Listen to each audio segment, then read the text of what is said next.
शक्तिपीठ महामार्गाची सांगली जिल्ह्याची आणि सातारा जिल्ह्याची महत्त्वाची बैठक माजी खासदार राजू शेट्टी यांच्या प्रमुख नेतृत्वाखाली पार पडलेली आहे.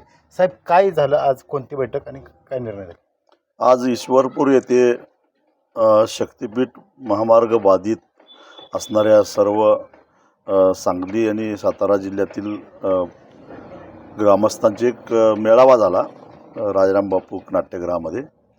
आणि या मेळाव्यामध्ये ज्याच्यामध्ये सर्वपक्षीय लोक होते, अगदी भारतीय जनता पक्षाच्या जिल्हाध्यक्षांनी सुद्धा पाठिंबा जाहीर केला ह्या आंदोलनाला. एक मतानं असं ठरवलं की हा शक्तिपीठ महामार्ग आम्हाला नको. हा शक्तिपीठ महामार्ग 13 जिल्ह्यातल्या कुणाही लोकांना पाहिजे अशातला भाग नाही. काही राजकीय नेते, त्यांचे चमचे, प्रशासकीय अधिकारी ज्यांना या शक्तिपीठ महामार्गातून आर्थिक शक्ती निर्माण करायची आहे तेच या शक्तिपीठ महामार्गाचं समर्थन करतायत. बाकी सर्वसामान्य जनता या शक्तिपीठ महामार्गाच्या विरोधात आहे. 1 लाख कोटी रुपये खर्च करून राज्यावर आधीच 9 लाख कोटी रुपयाचं कर्ज आहे, ते 10 लाख कोटीपर्यंत न्यायची काही गरजच नाही आहे. आणि 1 लाख कोटी रुपये खर्च करण्याची आवश्यकता आहे काय? हा रस्ता पूर्णपणे अव्यवहारी आहे, अनावश्यक आहे, गरजेचा नसलेला असा आहे. कारण ज्या शक्तिपीठांना जोडण्याची भाषा करतायत त्या शक्तिपीठाला नागपूर रत्नागिरी राष्ट्रीय महामार्गानं आधीच जवळपास जोडलेला आहे. तुळजापूर जोडलेला आहे, पंढरपूर जोडलेला आहे, औंढा नागनाथ जोडलेला आहे, परळी वैजनाथ जोडलेला आहे, नरसिंहवाडी जोडलेला आहे, कोल्हापूरची महालक्ष्मी जोडलेली आहे, आदमापूर जोडलेला आहे. कुठलं शक्तिपीठ राहिलेलं? औदंबूर जोडलेलं आहे. एकही शक्तिस्थळ असं राहिलेलं नाही आहे की जे जोडलं गेलेलं नाही आहे. आणि बरोबर या नागपूर रत्नागिरी राष्ट्रीय महामार्गाला समांतर असा हा शक्तिपीठ महामार्ग जातो आहे. राष्ट्रीय महामार्ग प्राधिकरणानं नुकताच या रस्त्याचं नूतनीकरण करून ठेवलेलं आहे. आणि तो रस्ता क्षमतेच्या केवळ 25%च सध्या वापरात येतो आहे.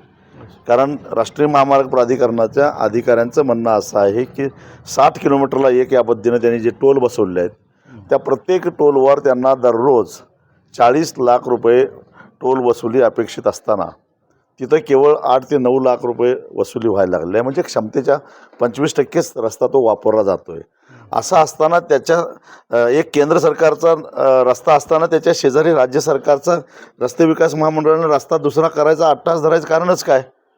म्हणजे हाच 9 लाखाचा टोल दोन्ही रस्त्यावर निम्मा विभागला जाणार. म्हणजे तोही रस्ता तोट्यात, हाही रस्ता तोट्यात. वर्षानुवर्षे तिकडेही टोल द्या, इकडेही टोल द्या. का?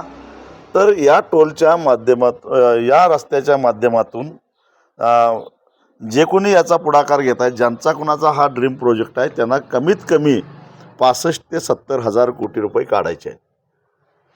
जो रस्ता 40-42 हजार कोटीमध्ये पूर्ण व्हायला पाहिजे तो रस्ता 1 लाख कोटीमध्ये ती पूर्ण करतायत सध्याचं. मग अजून किती वाढणार आहे माहीत नाही.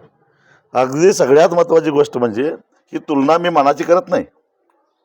सध्या अजून एक रस्ता सुरत चेन्नई ग्रीनफील्ड चालू आहे आणि तो चालू असताना अजून एक रस्ता नुकताच राष्ट्रीय महामार्ग प्राधिकरणानं जाहीर केला आहे, नाशिक ते अक्कलकोट. हा रस्ता 374 किलोमीटर लांबीचा आहे. तोही 6 लेन आहे, शक्तिपीठही 6 लेन आहे. तोही एक्सप्रेस आहे, हाही एक्सप्रेस आहे. त्या रस्त्याला 374 किलोमीटरला खर्च येतोय 19,000 कोटी रुपये असं राष्ट्रीय रस्ते विकास महामंडळ म्हणतं. त्यांच्या साईटवर बघितलं तर त्यांचं सगळं रेकॉर्ड दिसतं येतं. म्हणजे साधारणपणे 1 किलोमीटरला त्यांचा खर्च आला 51 कोटी रुपये.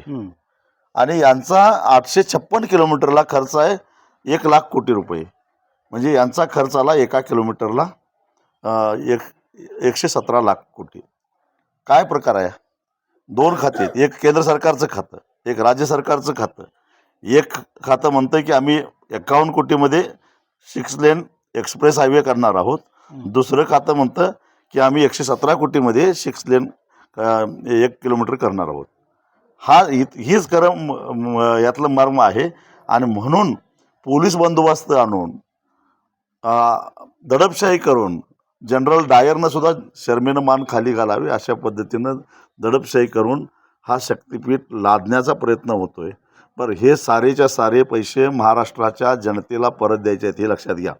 1 रुपयासुद्धा सरकार घालत नाही आहे. खाजगीकरणातून भांडवल उभा करायचं आहे आणि टोलच्या माध्यमातून ते वसूल करून पुन्हा द्यायचं आहे. टोल कोण देणार आहे? आमदार, खासदार, मंत्री, न्यायाधीश, सरकारी अधिकारी व क्लास 1 क्लास 2 सगळ्यांना टोल माफ. टोल द्यायचा कोणी? सामान्य जनतेनं.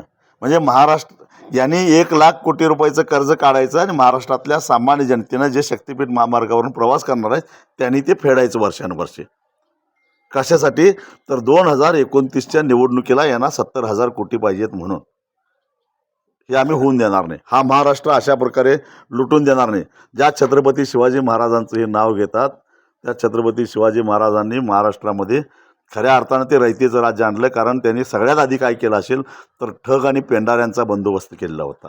टोलच्या माध्यमातून हे नवे ठग आणि पेंढारी तयार व्हायला लागले आहेत आणि ही लूट आम्ही होऊन देणार नाही. खरं तर शक्तिपीठ महामार्गाला खऱ्या अर्थानं विरोध व्हायला सुरुवात झालेली आहे आणि स्वाभिमानी शेतकरी संघटनेनं या आंदोलनात उडी घेतल्यामुळं खऱ्या अर्थानं आगामी काळात काय सरकार कोणतं निर्णय घेतं आहे हे पाहणं गरजेचं आहे. विकास भोसले, सातारा.